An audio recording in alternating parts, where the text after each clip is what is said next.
Today we're going to take a look at this one-arm handstand and talk about what she can do better right now to achieve the hold.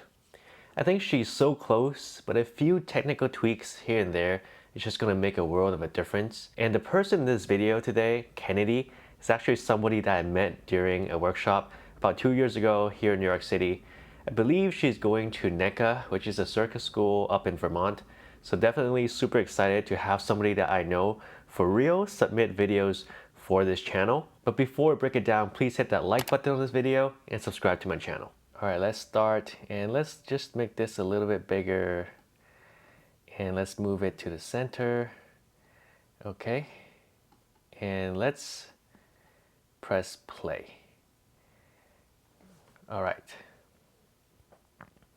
So as you can see, she's very mobile. I met her again in the workshop 2 years ago, and at that time she was super flexible, hypermobile, and also really strong as well. So this is somebody who's going to circus school, who's doing this full time.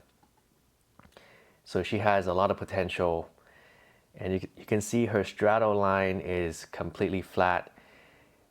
And let's pause it right here. Okay, so as you can see, her legs are definitely tilted enough. If you've ever watched my last handstand breakdown, the people in those videos did not tilt their legs enough.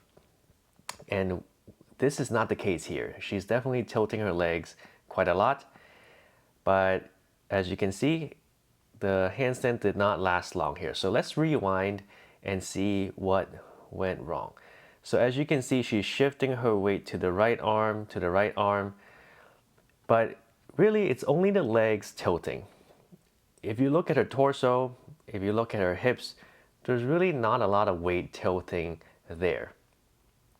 So here, her weight is really just on two arms.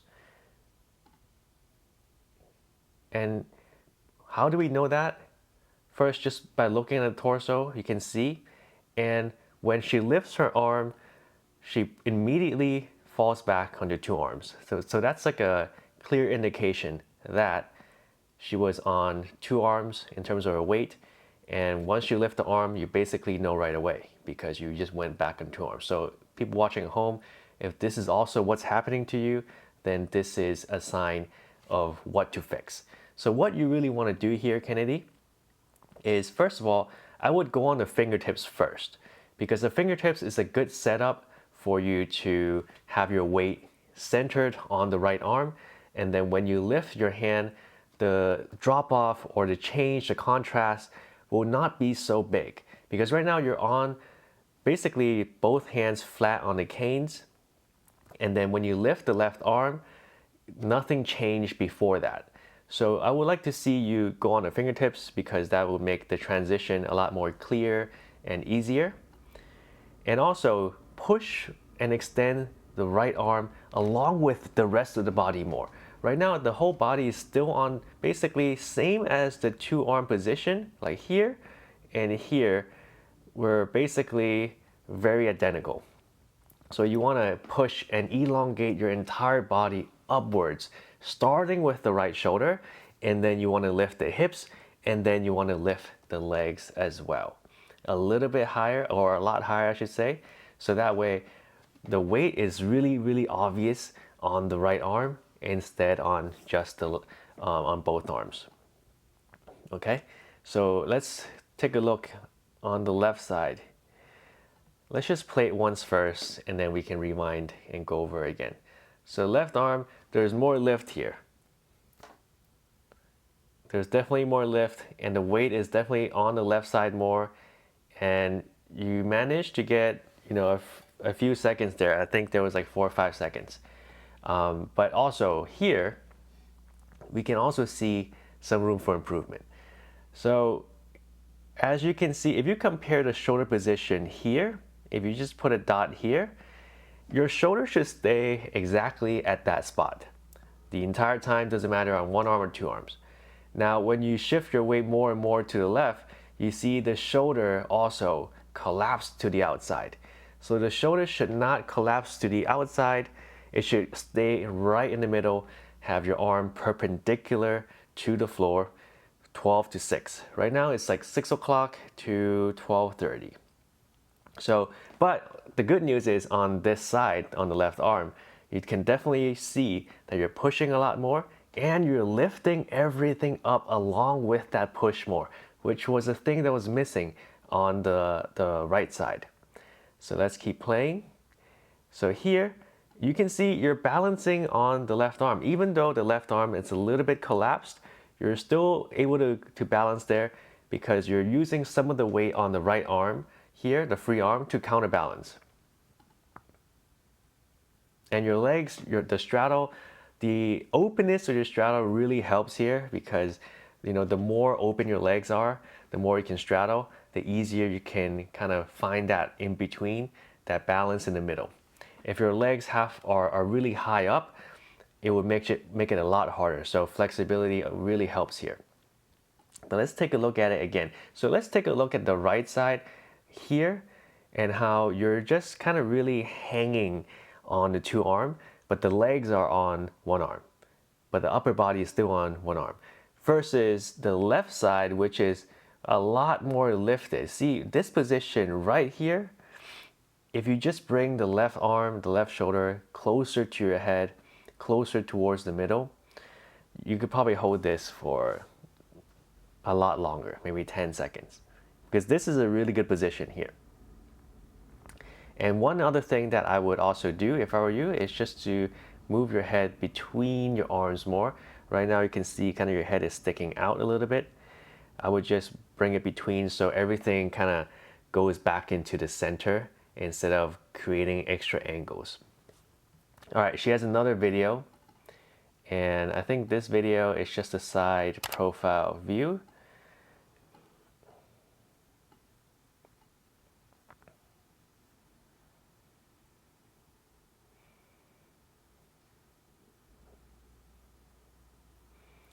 Yeah, good line on the two arms, shifting weight to the left side, which I think is the stronger side. See, the line on the left is really, really good. I would probably move the head a little closer towards the between the arms, but it's not a huge issue, especially if you're flexible. And then on the right side, see on the right side, you can see right here on the back, there's a little bit of like a drag. So what that means is the legs are moving, but the torso and the upper body, the shoulders don't want to move. So you can see that little bit of an angle here already created. And you could also say this is a flag. So she's like kind of flagging to the right side. And what happens in a flag is usually when your shoulders are not moving, especially the shoulder on the free arm. So the shoulder on the free arm actually has to drop more to counterbalance and hold your weight in the middle while the legs and hips bend to the side. So you can see that more here going on. This is more and more obvious. See, there's a huge angle now. Like right here, you see the waist is being bent right here. So that means you want to lift everything higher so that you're not going to be flagging. Because the difference between the one arm and a flag is when you do the one arm, your legs are tilted to the side, but you lift everything up so that there's no bend anymore. With that lift, the bend goes away. But with the flag, basically everything on the bottom, the shoulders, they stay stationary, and then everything on top starts to bend. Whereas the one arm, everything lifts up. Whereas here, everything kind of stays still and the top just bends over. So you can see that really clearly, like right here. There's definitely flagging going on. Whereas on the left side, look how straight the back is. So yeah, the right side flagging while the left side is elongated, is lifting up, is actually pushing up, is holding its weight, but now you just want to move the shoulder towards the middle. All right, so next we're going to talk about what drills that we can do to address this problem. I think one of the most important drills that you can do while learning one-arm handstands is actually training into getting into the pre-hold position on your fingertips. So instead of always trying to get a hold each time you shift your weight, so what I really mean is this. Start on two arms, then weight shift to one arm and go on just the fingertips on the other hand. The thing you want to master is the smoothness of the weight transfer. Timing is everything. So you really want to swing the legs over to the side first, and then when you feel the weight transferring more and more towards the working arm and shoulder, then this is when you push and extend. While that's happening, you want to lift and elongate your entire body and line upwards. This is how you transfer weight cleanly. And when it's done correctly, your other hand should go into the fingertips really naturally rather than forced. And essentially, you want to feel light on your hands while shifting left to right. Because in my opinion, the hardest part about learning the one arm, it is this right here, is the weight shift from side to side. Because most of the time it's clunky, it's sluggish, it's heavy, it's just not what we want to feel before you hold.